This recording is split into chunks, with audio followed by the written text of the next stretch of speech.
Hi hello नमस्कार, मी वैशाली स्वागत करते तुमचं माझ्या यूट्यूब चॅनलमध्ये। आज ना मी तुम्हाला माझं सकाळपासून ते डायरेक्ट सायंकाळपर्यंतचं रुटीन शेअर करणार आहे।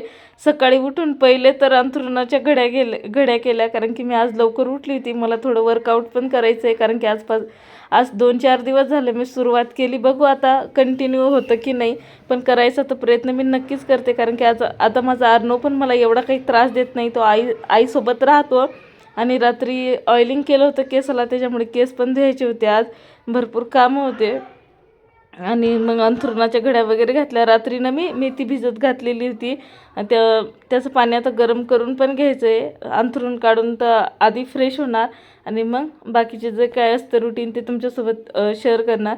मेथी भिजत ठेवली होती 1 चम्मच पाण्यामध्ये। तेच पाणी थोडंसं उकळलं, जास्त नाही थोडंच, कारण की मेथीचं पाणी खूप चांगलं असते डायजेशनसाठी आणि ज्यांना डायबेटिकचा त्रास आहे त्यांच्यासाठी पण खूपच उपयुक्त आहे। नक्कीच घ्या, खूप फायदा होतो, मलाही झाला म्हणून मी सांगते।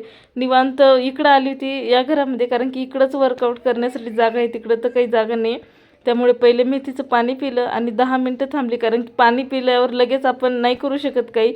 थोडा वेळ मग एक यूट्यूब चॅनल आहे, त्याच्यावरूनच मी त्यांचे व्हिडिओ बघून वर्कआउट करते। त्यानंतर वरती पण आली, म्हटलं थोडंसं चालावं पण, कारण की व्यायाम करून सवय लावत आहे मी शरीराला। असं नाही की लगेच वजन कमी करायचं आहे काय, ती एक सवय लावून घ्यायची आहे की चांगली सवय। आणि वातावरण बघू शकता गावाकडचं। बऱ्याच लोकांचं असं वाटतं की किती दिवस झालं करते असं तसं, पण तसं नाही आहे। वेट तर कमी करायचंच आहे, पण एक सवय चांगली शरीराला लावून घ्यायचं आहे, त्यासाठी करते। बऱ्याच लोक टॉन्ट करतात, हे असो मी काही ऐकत नसते, कोणाचं मनावर घेतही नाही। आता भरपूर बोलणे ऐकून घेतले, आता सोडून देते। त्यानंतर मुगाची डाळीमध्ये ओट्स बनवले होते, तसे ओट्स खायला आवडत नाहीत म्हणून मुगाच्या डाळीमध्ये या पालकमध्ये बनवून खाते मी। वर्कआउट केल्यानंतर भूक तर लागतं, कारण की आपलं एवढं मोठं शरीर म्हटल्यावर आपल्याला एनर्जी तर पाहिजेच ना। आणि गावाकडे असं नसतं की सर्वच गोष्टी मिळतील, जे आहे त्याच्यामध्ये ॲडजस्ट करायचं। त्यामुळे खाऊन घेतला नाश्ता, भरपूर भूक लागली होती। त्याच्यानंतर मग आंघोळ वगैरे केली। आंघोळ केल्यावर इकडं आली मी। केसाची ग्रोथ तर होत आहे, मी एक हेअर ऑइल घरी बनवलेलं आहे, त्याचा रिझल्ट छान आलेला आहे मला। आणि यांचं बघा, मी आंघोळ करेपर्यंत हे जेवण वगैरे करून झोपले दुपारचे। माझं जेवण लेट असतं, कारण की मी सकाळी नाश्ता करते। खेड्यागावामध्ये सहसा कोणी नाश्ता करत नाही, पण आता मी एक ती फौजीसोबत राहून मला सवय पडली की मला त्या टायमाला भूक लागते। यांचं कसं आहे, यांना भूक लागली ते डायरेक्ट जेवूनच घेतात, पण माझं असं नाही, त्यांच्यासोबत राहून राहून मला नाश्त्याची सवय पडली आणि ती एक चांगली सवय। आणि एक चांगली म्हणजे गुड न्यूजच म्हणा की आम्ही वायफाय लावलेला आहे। गावामध्ये अजिबात नेटवर्क नाही आहे आणि मला खूप म्हणजे खुशी झाली त्या गोष्टीची। जेवणामध्ये बघा, सलादमध्ये काकडी कापली होती, माझा अर्णवचं चालू आहे खेळणं।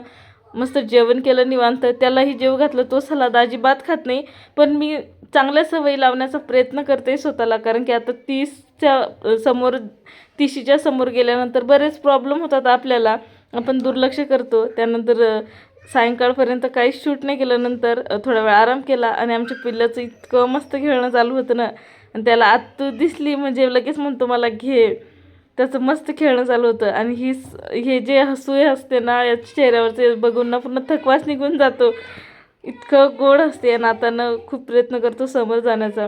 आणि नागपंचमी आहे उद्या, तर आमचे चालू होते लाडू बनवण्याचं। तिला म्हटलं तूच कर यावेळेस, मी बऱ्याचदा तुमच्यासोबत शेअर केलेलं आहे लाडूचं, तर म्हटलं यावेळेस नाही फुल रेसिपी शेअर करणार। तिने लाडू बनवले।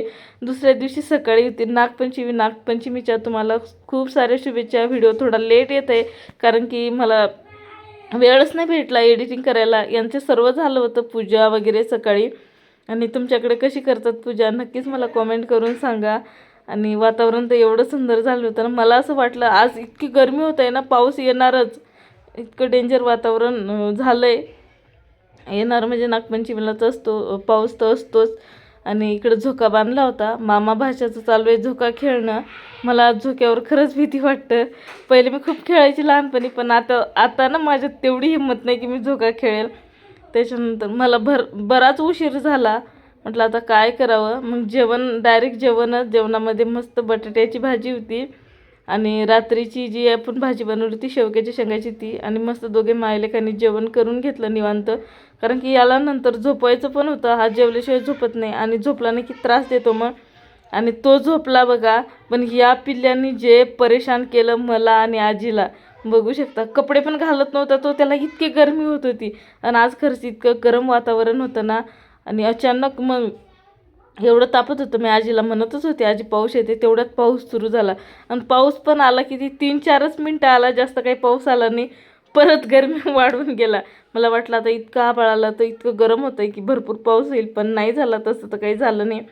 आमचा मामा आहे ना, गेला होता यात्रेला, तर मग आमच्यासाठी खेळणे घेऊन आला. आणि आमचं सतत चालू आहे ते खेळायचं. त्याला काही चेनच पडू देत नाही, दमच नाही जीवाला, लगातार चालू आहे त्याची. ते बँड वाजवायचं, चाबी फिरवली की चालू. आणि मला दाखवतो, मला म्हणतो आई पप्पाला व्हिडिओ कॉल कर, मी हे दाखवतो की मामानं मला हे आणलं. कशात तरी गुंतला नाही तर इतका त्रास देतो ना, खूप त्रास देतो. आता 4 वर्षाचा होईल, पण त्रास द्यायचं काही सोडलं नाही त्याने अजून. ती गाडी फेकून दिली तिकडं आणि याच्या नादी लागलं. चॅनलवर नवीन असाल तर चॅनलला नक्की सबस्क्राईब करा. आणि जेवण वगैरे केलं, देवांना नैवेद्य दाखवला आणि याचं प्रार्थना करणं चालू होतं. माझे पप्पा जिथं असतील तिथं आम्हाला पटकन येऊ दे. चला आजच्यासाठी एवढंच होतं. भेटूयात उद्याच्या ब्लॉगमध्ये. बाय.